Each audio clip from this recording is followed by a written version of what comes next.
आज हम जो है सीबीएसई के सैंपल पेपर 2025-26 के व्याकरण खंड को यहाँ पर हल करने वाले हैं। तो पहला जो हमारा सवाल है वो है निर्देशानुसार रचना के आधार पर वाक्य भेद पर आधारित 5 प्रश्नों में से किन्हीं 4 प्रश्नों के उत्तर लिखिए। तो अगर हम पहले सवाल की तरफ जाएं तो हम देखते हैं हमारा पहला सवाल है कि नवाब साहब ने तौलिया झाड़ा और सामने बिछा लिया। तो इसे हमें बदलना है सरल वाक्य में। इसमें बदलना है विद्यार्थियों, इसको हमें सरल वाक्य में बदलना है। तो जैसा कि हम देख पा रहे हैं कि जो ये हमारा वाक्य है, ये वाक्य हमारा अभी किस में है? अभी ये है आपका संयुक्त वाक्य में। हमें इसे सरल वाक्य में बदलना है। तो हमें पहले दो क्रियाएं इसमें ढूंढ लेनी है, क्योंकि ये संयुक्त वाक्य है। तो एक झाड़ना और एक है बिछाना। तो हम जो झाड़ना है उसको क्या बना देंगे? झाड़ कर। तो नवाब साहब ने तौलिया झाड़कर सामने बिछा लिया। तो इस प्रकार से हम इसे सरल वाक्य में बदल सकते हैं। वैसे ही अगर यहाँ पर होता नवाब साहब ने खाना खाया और सो गए, तो हम उसको अगर सरल वाक्य में बदलना होता तो क्या लिखते? नवाब साहब खाना खाकर सो गए। तो इस तरीके से एक क्रिया में हमें कर लगा देना है, मतलब पूर्वकालिक क्रिया में उसको बदल देना है। तो इस प्रकार से हम उसे सरल वाक्य में बदल सकते हैं। दूसरे सवाल की तरफ आते हैं। तो दूसरा सवाल है हमारा, हालदार साहब को उधर से गुजरते समय मूर्ति में कुछ अंतर दिखाई दिया। इसे हमें मिश्र वाक्य में बदलना है। तो जैसा कि हम देख पा रहे हैं, जो हमारा यहाँ पर दिया हुआ वाक्य है वो एक सरल वाक्य का उदाहरण है। हालदार साहब को उधर से गुजरते समय मूर्ति में कुछ अंतर दिखाई दिया। इसे हमें मिश्र वाक्य में बदलना है। तो हम इसको क्या लिखेंगे कि जब हालदार साहब उधर से गुजरे तो उन्हें मूर्ति में कुछ अंतर दिखाई दिया। तो आगे हम क्या लगा देंगे? जब हालदार साहब उधर से गुजरे तो उन्हें मूर्ति में कुछ अंतर दिखाई दिया। इस प्रकार से हम इसे मिश्र वाक्य में बदल देंगे। इसके बाद अगले वाक्य की तरफ बढ़ते हैं। मन्नू के एक इशारे पर लड़कियां कक्षा से बाहर निकलकर नारे लगाने लगी। यह भी हमारा किसका उदाहरण है? संयुक्त वाक्य का उदाहरण है। जो दे रखा है ये सरल वाक्य है, इसे हमें संयुक्त वाक्य में बदलना है। क्योंकि देखिए यहाँ पर मन्नू के एक इशारे पर लड़कियां कक्षा से बाहर निकलकर नारे लगाने, अब इसे में निकल कर को अगर हम निकल कर दें, क्योंकि ये क्रिया है, पूर्वकालिक क्रिया है, इसको हम अलग कर दें तो हम क्या लिखेंगे? मन्नू के एक इशारे पर लड़कियां कक्षा से बाहर निकली और नारे लगाने लगी। तो निकल कर जो था उसको हमने क्या कर दिया? निकली कर दिया और उसमें जोड़ दिया। तो ये संयुक्त वाक्य में बदल गया, जैसा कि पहले सेंटेंस में हमने देखा। पहले सेंटेंस में क्या था? नवाब साहब ने तौलिया झाड़ा और सामने बिछा लिया। तो ये संयुक्त वाक्य में था। तो इसी तरीके से, क्योंकि ये सरल वाक्य में है, इसे हमें संयुक्त वाक्य में बदलना है। तो इस निकल कर को हमें निकली कर देना है और जोड़ देना है, और इस तरीके से हम इसको संयुक्त वाक्य में बदल सकते हैं। अब अगला सवाल हमारा क्या है? कार्तिक आया नहीं कि बाल गोविंद भगत की प्रभातियां शुरू हुई। तो यहाँ पर कार्तिक आया नहीं की, तो जब भी की वाले सेंटेंस होंगे, राम ने कहा कि, सीता ने कहा कि, तो ऐसे वाक्य हमेशा मिश्र वाक्य होते हैं। तो ये कैसा वाक्य है? मिश्र वाक्य का उदाहरण है। अब आगे आएंगे। सबसे बड़ी बात है कि काशी के पास उस्ताद बिस्मिल्ला खां जैसा नवाब हीरा रहा है। तो हम जानते हैं कि जब भी की के बाद शुरू होने वाला जो उपवाक्य होता है वो हमेशा संज्ञा उपवाक्य होता है।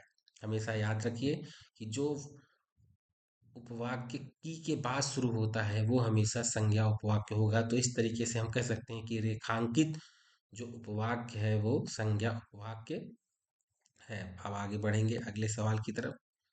क्वेश्चन नंबर 4 है, निर्देशानुसार वाच्य पर आधारित 5 प्रश्नों में से किन्हीं 4 प्रश्नों के उत्तर लिखिए।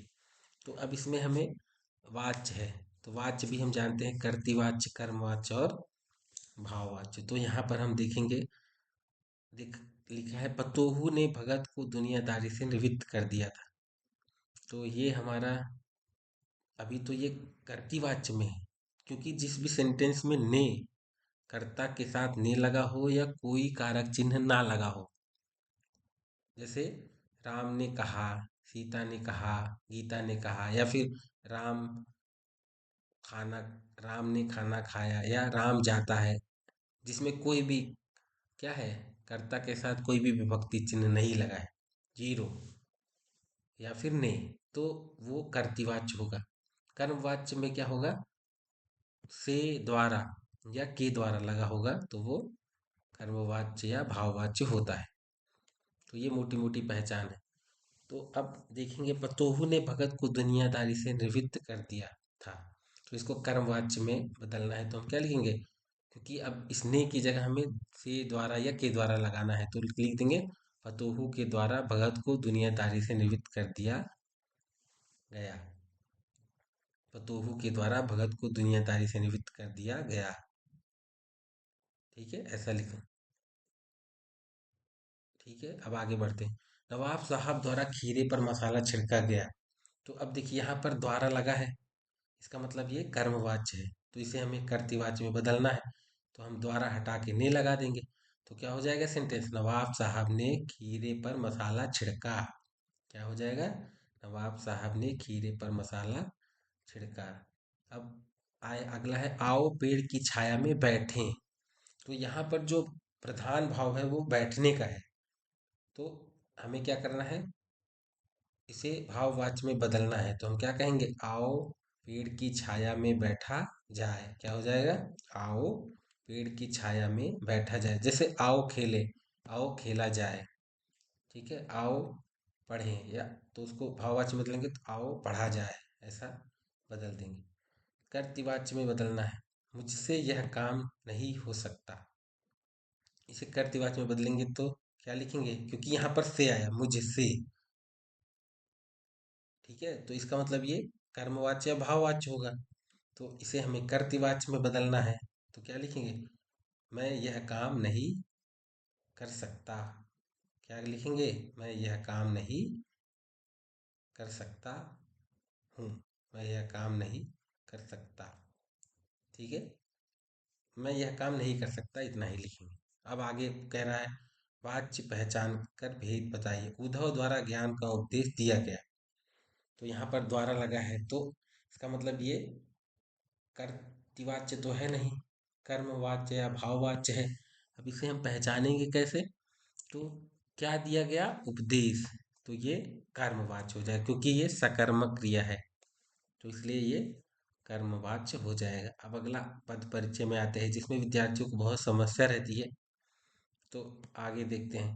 अब यहाँ पर हमने देखा कि जिसके नीचे अंडरलाइन, जैसे पद परिचय में क्या होगा, आपसे किसी एक ही, सबसे पहले समझते हैं पद क्या है। तो जो जब कोई भी शब्द किसी वाक्य के अंतर्गत प्रयुक्त हो जाता है, तो उसे पद कहते हैं। जैसे मान लो, शीला अग्रवाल को कॉलेज वालों ने नोटिस थमा दिया। तो यहाँ पर ये शीला अग्रवाल को कॉलेज वालों नोटिस थमा दिया, ये सभी पद हो गए।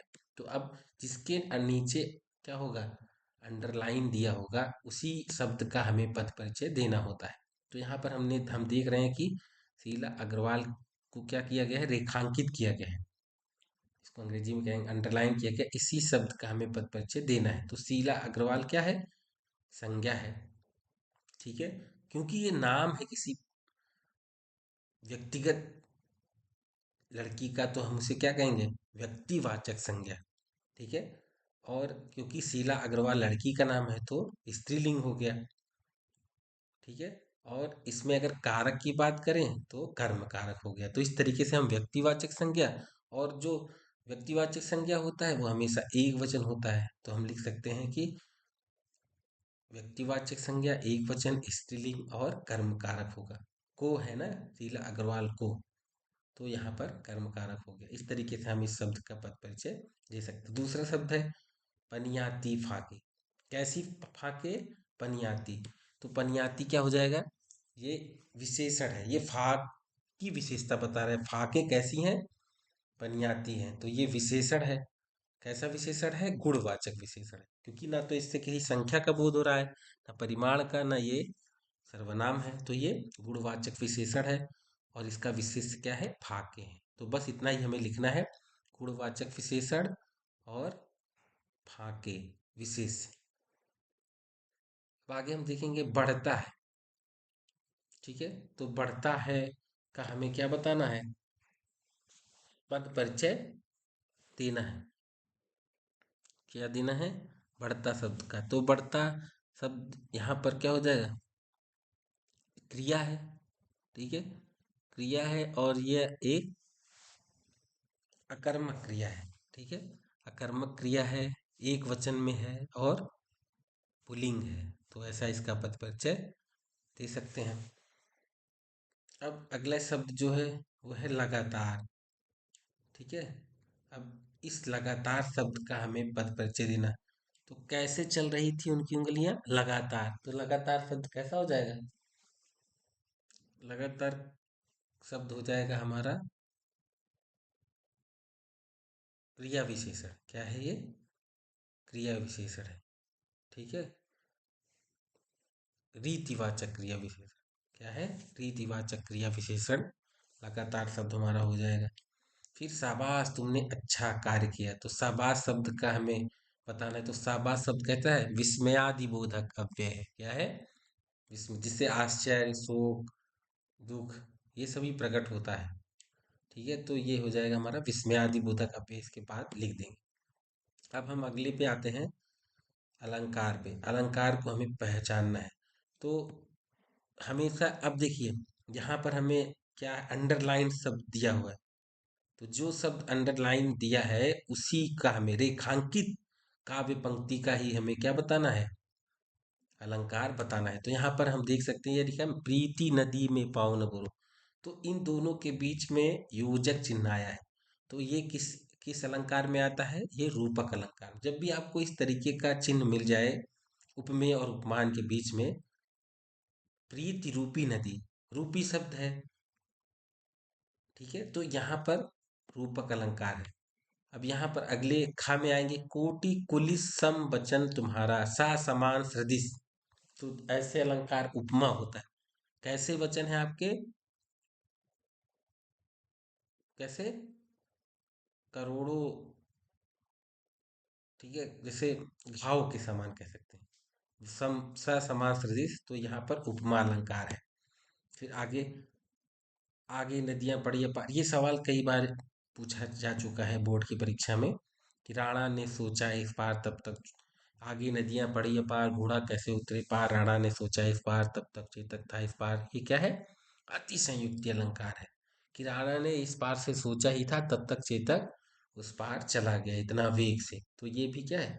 अति संयुक्ति। वैसे ही एक उदाहरण है हमारा, कि पानी परात को हाथ छुयो नहीं, नैनन के जल से पग धोए। ये भी हमारा अति संयुक्ति अलंकार है, बढ़ा चढ़ा करके वर्णन किया गया है। एक और बहुत मतलब फेमस उदाहरण है, जो अक्सर परीक्षाओं में पूछा जाता है, कि हनुमान की पूंछ में लगन न पाई आग, सारी लंका जल गई गए निशाचर भाग। तो यहाँ पर भी हम देख सकते हैं अतिशयोक्ति अलंकार है। अगला है सिमटा हुआ संकोच है हवा की थिरकन का। तो यहाँ पर हवा की थिरकन को क्या किया गया? संकोच, मतलब मानवीय गुण उसमें रखे गए हैं, भर दिए गए हैं। तो यहाँ पर मानवीयकरण अलंकार है। सुनत जोग लागत है से ज्यों करोई ककरी। तो ज्यों सब जहां भी आपको दिखे, जो मनहु मानो जनहु जानो ज्यों, तो ये हमेशा उत्प्रेक्षा अलंकार होता है। तो इस तरीके से आप व्याकरण खंड को हल कर सकते हैं। तो हमें देखना है और पहचान करनी है, इस तरीके से हम इसको सॉल्व कर सकते हैं। अब मिलते हैं अगले वीडियो में अगले सैंपल पेपर के साथ। धन्यवाद।